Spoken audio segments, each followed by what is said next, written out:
Hey, Eric DeBeer, the tool guy.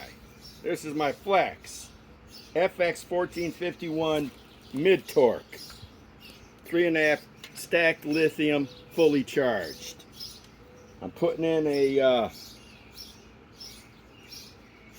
10-inch lag.